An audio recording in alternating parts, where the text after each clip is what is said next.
Africa Media Live TV. Kindly subscribe to our YouTube channel to get updated on the trending gist, latest news all over the world.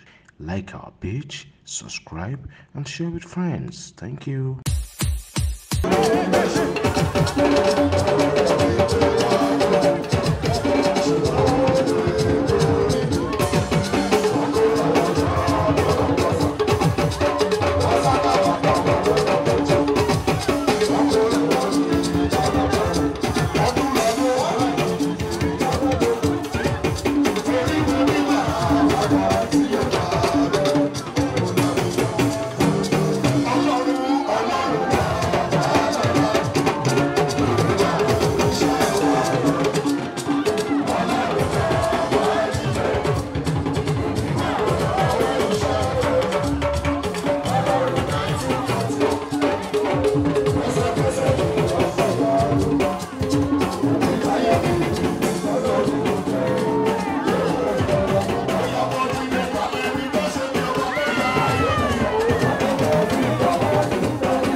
Africa Media Live TV. Kindly subscribe to our YouTube channel to get updated on the trending gist, latest news all over the world.